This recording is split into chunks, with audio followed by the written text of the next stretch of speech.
Hello everyone, welcome back to ADR nursing classes. ADR nursing classes में आपका फिर से स्वागत है। मैं रेडमल गोदारा आज आपको पढ़ाऊंगा ब्लड प्रेशर। क्या पढ़ाऊंगा? Blood pressure. ब्लड प्रेशर का मैकेनिज्म पढ़ेंगे और इसके एरर पढ़ेंगे। तो चलो बिना किसी देरी के अपन इस टॉपिक को स्टार्ट करते हैं। टॉपिक को स्टार्ट करने से पहले यदि आप एडीआर नर्सिंग क्लासेस के इस चैनल पर पहली बार विजिट कर रहे हैं तो आप इस चैनल को सब्सक्राइब जरूर करिएगा। एडीआर नर्सिंग क्लासेस को सपोर्ट जरूर करिए। चलो बिना किसी देरी के अपन इस टॉपिक को स्टार्ट करते हैं। सबसे पहले अपन देखते हैं हेमोडायनेमिक डिटर्मिनेंट्स देखते हैं।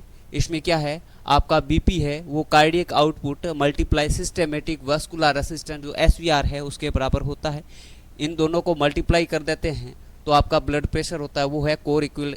जो इक्वेशन है वो है, इनके दो कंपोनेंट होते हैं। ब्लड प्रेशर के दो कंपोनेंट होता है। क्या क्या होता है? एक होता है सिस्टोलिक बीपी। क्या होता है? Systolic BP. जो सिस्टोलिक बीपी है वो क्या है? Peak pressure in arteries during क्या है? Ventricular contraction. जब आपका वेंट्रिकल कॉन्ट्रैक्शन करता है उस दौरान जो आर्टरी का पीक प्रेशर होता है वो होता है आपका सिस्टोलिक ब्लड प्रेशर। कौन सा होता है दोस्तों? सिस्टोलिक ब्लड प्रेशर होता है। और जो resting pressure in arteries during क्या है? Ventricular relaxation. जब वेंट्रिकुलर रिलैक्सेशन की अवस्था में होता है उस दौरान जो आर्टरीज में प्रेशर होता है वो आपका होता है डायस्टोलिक प्रेशर। क्या होता है? Diastolic pressure. ठीक है। ब्लड वॉल्यूम क्या है? Blood volume body viscosity arteries compliance and elasticity. Blood pressure volume है वो वेस्कोसिटी आर्टरीज कॉम्प्लायंस इलास्टिसिटी पर डिपेंड करता है। और नेक्स्ट क्या है, जो AHA और ACC ब्लड प्रेशर कैटेगरीज जो American heart association and American college of cardiology ने क्या है ब्लड प्रेशर को कुछ कैटेगरीज में बांटा है। क्या है? कुछ कैटेगरीज में बांटा है। कौन सी कैटेगरी है? सबसे पहले नॉर्मल कैटेगरी। नॉर्मल कैटेगरी में क्या रखा है? 120 सिस्टोलिक बीपी और जो आपकी डायस्टोलिक बीपी है वो 80 mm ऑफ Hg होनी चाहिए। तो वो है आपकी नॉर्मल बीपी। जब यदि पेशेंट के 120 to 129 mm of Hg systolic BP और diastolic BP 80 mm of Hg से कम हो तो वो है एलिवेटेड बीपी। क्या है? वो है एलिवेटेड बीपी। जब पेशेंट का बीपी आपका जो सिस्टोलिक बीपी है 130 टू 139 और जो डायस्टोलिक बीपी है वो 80 टू 89 के बीच में हो तो वो स्टेज फर्स्ट हाइपरटेंशन होगा। क्या होगा? स्टेज फर्स्ट हाइपरटेंशन होगा। जब पेशेंट का बीपी 140 mm ऑफ Hg और जो डायस्टोलिक है वो 90 mm ऑफ Hg से अधिक हो तो क्या होगा? वो स्टेज सेकंड हाइपरटेंशन होगा। और हाइपरटेंसिव क्राइसिस कब होगा?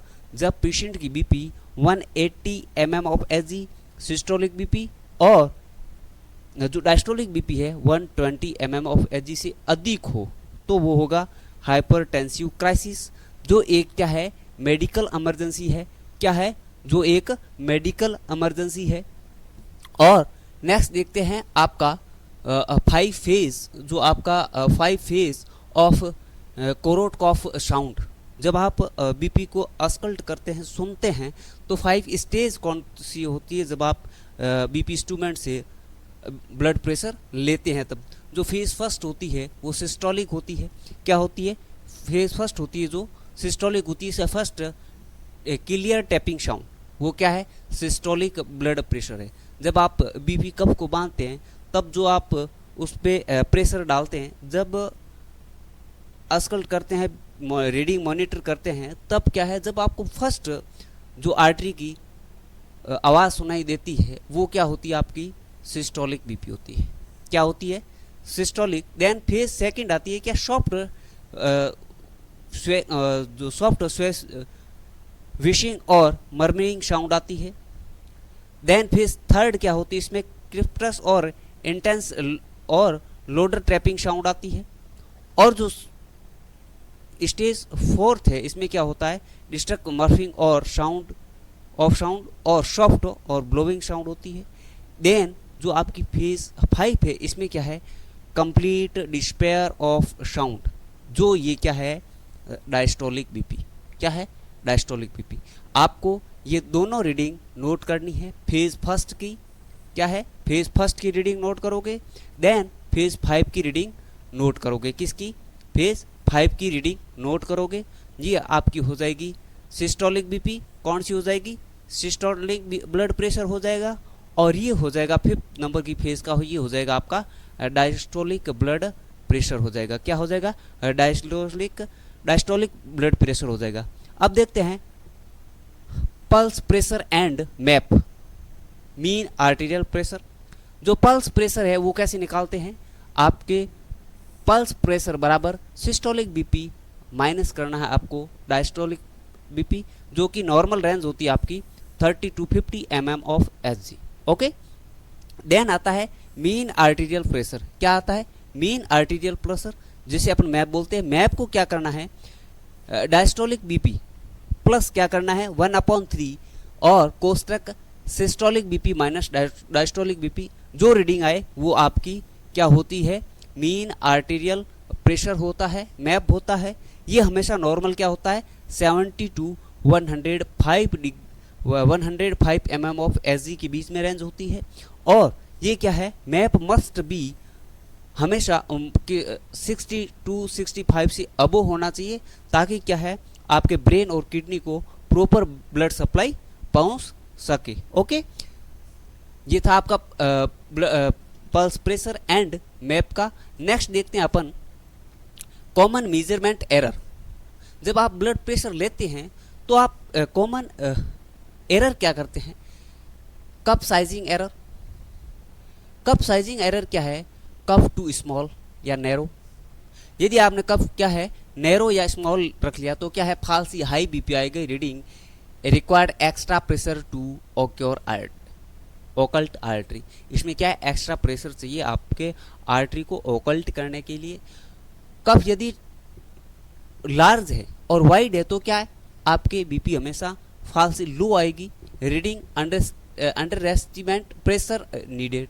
क्या है इसमें? क्या है? अंडर रेसिस्टेंट प्रेशर नीडेड होता है।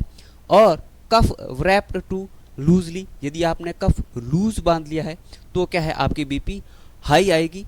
क्या है? हाई आएगी। ठीक है। और सेकंड है आपके आर्म की position.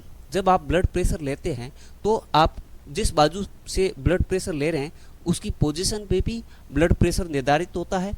Arm below heart level. यदि आपने हार्ट लेवल से आर्म को नीचे रख लिया तो क्या होगा, जो आपका हाइड्रोस्टैटिक ग्रेविटी है वो इफेक्ट करेगा और बीपी क्या आएगी, आपके लो रीडिंग आएगी। क्या है? लो रीडिंग आएगी। और यदि आर्म बिलो हार्ट लेवल, इसमें क्या है, आर्म अबो हार्ट लेवल है। यदि हार्ट लेवल से हाथ को ऊपर रख लिया, आर्म को ऊपर रख लिया तो बीपी क्या आएगी, लो आएगी। किसके वजह? हाइड्रोस्टैटिक ग्रेविटी की वजह से। और यदि आपने आर्म को हार्ट लेवल से नीचे रख लिया तो आपके क्या है, ब्लड प्रेशर हाई आएगा हाइड्रोस्टैटिक ग्रेविटी के इफेक्ट के कारण। और क्या होगा, अनसपोर्टेड आर्म। यदि अनसपोर्टेड आर्म को कोई सपोर्ट नहीं है तो क्या होगा, सिस्टमेटिक मसल्स कॉन्ट्रैक्शन होगी, जो आपके मसल्स है उस आर्म को सपोर्ट करेगी, जिसकी वजह से क्या है, ब्लड प्रेशर हाई आएगा। ओके, देन है पेशेंट पोजीशन एरर। पेशेंट की पोजीशन में एरर है, लेग्स क्रॉस्ड एट नी। यदि वो पेशेंट लेग क्रॉस करके बैठा है तो आपके बीपी हाई आएगी। जो सिस्टोलिक बीपी है वो 1 to 8 mm of Hg increase मिलेगी आपको। यदि फुली ब्लेडर, यदि पेशेंट यूरिन को स्टोर करके बैठा है तो इसमें क्या है, सिंपैथेटिक स्टिमुलेशन होगा और जो आपका ब्लड प्रेशर है वो 10 to 15 mm ऑफ Hg आपका हाई आएगा। During talking during reading falsely high BP by 10 mm of Hg। ठीक है, ये है आपके एरर ड्यूरिंग बीपी लेने के दौरान। बीपी लेने के दौरान ये कॉमन एरर है, जैसे कप साइज एरर, आर्म की पोजीशन और पेशेंट की पोजीशन। इससे क्या है, आप इनको करेक्ट नहीं करेंगे, एक्यूरेट नहीं करेंगे तो क्या है, आपकी बीपी की रीडिंग है वो गलत आ सकती है। ओके, नेक्स्ट देखते हैं अपन जो आपका deflection speed and reflection. Reflation, ठीक है। जो आपका deflation too rapidly less upper than 3 mm of HG per second, ठीक है। इसमें क्या होगा, ये टेक्निकल एरर है, ठीक है, टेक्निक एरर है, ठीक है ना। और क्या है, क्लिनिकल। इसमें क्या है, fastly low systolic and fastly high diastolic reading होती है, और डेफ्लेटिंग टू स्लोली, इसमें क्या है, less than 2 mm of HG per second. इसमें क्या, falsely high diastolic BP reading due to venous congestion. जब आप इन्फ्लेट करते हैं उसको बीपी कफ के ब्लैडर को, तो यदि आप फास्ट उसको इन्फ्लेट करते हैं तो आपके, यदि इस प्रेशर से भी अधिक आप उसको इन्फ्लेट फास्ट करते हैं तो ये आपका लो सिस्टोलिक और क्या है, फाल्सी हाई डायस्टोलिक बीपी दे सकता है। यदि उस बीपी कफ को आप बहुत स्लोली इन्फ्लेट कर रहे हो तो क्या है, कितने 2 mm ऑफ एजी पर सेकंड से भी कम आप कर रहे हो तो क्या है, जो आपकी डायस्टोलिक है वो हाई आ सकती है ड्यू टू वेनस कंजेशन। और इमीडिएट रिफ्लेक्शन, ठीक है, इमीडिएट रिफ्लेक्शन करते हैं तो reflection cuff without waiting 1 to 2 minutes cause fastly high diastolic pressure venous and ग्रोथमेंट, ठीक है। इसमें क्या है, आप इमीडिएट आपने उसी हाथ से बीपी ली और आप वेट नहीं कर रहे हो, तुरंत वापस उस बीपी कप को आपने बांध के वापस उसी हाथ पे आप जल्दी से बीपी ले रहे हैं तो आपको बीपी हाई मिल सकती है, ठीक है। स्पेशल क्लिनिकल फेनोमेना देखते हैं, जो आपका अस्कल्टेटरी गैप है, ठीक है, वो क्या है, जो टेम्परेरी डिसअपेरेंस ऑफ जो करोट cuff sound in phase 1 second can cause under estimation of systolic BP if palpatory method is skipped. जो आप यदि सुनने के मेथड में स्किप कर देते हैं तो भी आप एस्केलेटरी गैप यदि छोड़ देते हैं, ठीक है, तो भी आपका जो बीपी है वो आपका गलत आ सकता है। वाइट कोट हाइपरटेंशन, इसमें क्या है, elevated BP in clinical setting due to anxiety and normal at home. इसमें क्या होता है, वाइट कोट जब आप पेशेंट है वो किसी को वाइट कोट को पहने हुए हेल्थ वर्कर्स को देखता है तो पेशेंट की बीपी बढ़ जाती है और घर पे उसकी बीपी नॉर्मल रहती है, तो उसको क्या बोलते हैं, वाइट कोट हाइपरटेंशन बोलते हैं, ठीक है। और क्या है, मास्क्ड हाइपरटेंशन। मास्क हाइपरटेंशन क्या होता है, उसके घर पे तो बीपी बढ़ जाती है और क्लिनिकल सेटिंग पे बीपी क्या रहती है, नॉर्मल रहती है, ठीक है। क्लिनिकल सेटअप पे क्या है, उसकी बीपी नॉर्मल रहती है, घर पे उसकी बीपी बढ़ जाती है। तो ये क्या है, क्लिनिकल स्पेशली फेनोमेना है। इसमें क्या है, masked hypertension, white coat hypertension and escalatory gap, okay. अब नेक्स्ट देखते हैं अपन जो आइडियल मेजरमेंट प्रोटोकॉल है। क्या है आइडियल मेजरमेंट प्रोटोकॉल है, वो देखते हैं। साइजिंग रो, जो आपका ब्लेडर है, बीपी कफ का ब्लेडर है, उसकी साइजिंग क्या होनी चाहिए, जो ब्लेडर की विड्थ है वो आपके आर्म के सरकमफ्रेंस से जो आर्म की सर्कमफ्रेंस है उसके 40% होनी चाहिए और जो लेंथ है वो 80% होनी चाहिए। जो आपके आर्म की सर्कमफ्रेंस है उसके ब्लेडर की लेंथ है वो क्या होनी चाहिए, 80% और विड्थ है वो क्या है, 40% होनी चाहिए।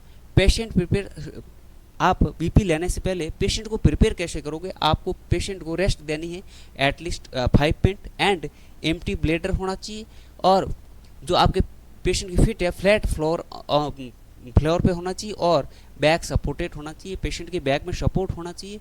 पेशेंट को बोलो कि आपका ब्लेडर या उसको बोलो यूरिन करके आए और क्या करना है, पेशेंट को एटलीस्ट 5 मिनट तक उसको रेस्ट देनी है, उसके बाद ब्लड प्रेशर मेजर करना है, ठीक है। और पाल्पेटोरी मेथड है, क्या करना है, palpate rapid radial and brachial pulse will inflating the to identify target level plus 30 mm of Fg above pulse despairing prevent auscultatory gap error। जब आप इस एरर को कैसे बचा सकते हैं, जो आपका अस्कल्टेटरी गैप है, इस एरर को कैसे बचा सकते हैं, इसमें क्या करना होता है, जब आप पेशेंट के बीपी ले रहे हो तो क्या करना है, आप अस्कल्ट करते हुए उसको इन्फ्लेट करोगे। जब आपको जो आर्टरी है उसकी आवाज़ सुनना बंद हो जाए, उसे प्लस में 30 mm ऑफ Hg प्रेशर डालोगे, उसे ज़्यादा नहीं डालोगे, ठीक है। और क्या है, orthostatic BP and arm precaution. Orthostatic hypotension क्या होता है, drop in systolic blood pressure 20 mm of Hg या इससे अधिक। और क्या है, जो डायस्टोलिक है वो 20 mm of Hg with in 3 minute of standing और पल्स राइज। ऑर्थोस्टैटिक हाइपरटेंशन क्या होता है, इसमें जब पेशेंट बैठा है और उसको खड़ा किया तो 3 मिनट के अंदर क्या है, पेशेंट की पल्स होगी वो बढ़ जाएगी और जो आपका सिस्टोलिक ब्लड प्रेशर है वो 20 mm ऑफ Hg से अधिक गिरेगा। और क्या है, जो डायस्टोलिक है वो 10 mm ऑफ Hg से अधिक गिरेगा। अवॉइड आर्म इफ, उस हाथ से बीपी नहीं लेनी है जिसमें क्या है, एवी फिस्टुला बना हो या कोई ग्राफ्ट हो या लिम्फ एडिमा हो या मैस्टेक्टोमी हो रखी हो या फिर उस पर आईवी लाइन रनिंग हो या ट्रोमा या स्ट्रोक हो। उन हाथ से आपको बीपी पेशेंट के नहीं लेनी है, ठीक है। फर्स्ट टाइम रूल, जब पेशेंट को आप पहली बार बीपी ले रहे हो, जब किसी पेशेंट की आप फर्स्ट टाइम बीपी ले रहे हो तो उस टाइम आपको क्या ध्यान रखना है कि दोनों हाथों से आपको पेशेंट की बीपी लेनी है और जिस पे रीडिंग ज़्यादा है उसको ही पहली बीपी आप मानोगे, ठीक है। यदि आपके पास कोई पेशेंट आता है, उसकी आप पहली बार बीपी मॉनिटर कर रहे हो, पहली बार बीपी ले रहे हो, तो आप दोनों हाथों की दोनों साइड से रीडिंग लोगे और जिस हाथ में ज़्यादा रीडिंग आए उसको आप पहली बीपी मानोगे, ठीक है। ये था आपका ब्लड प्रेशर, ठीक है।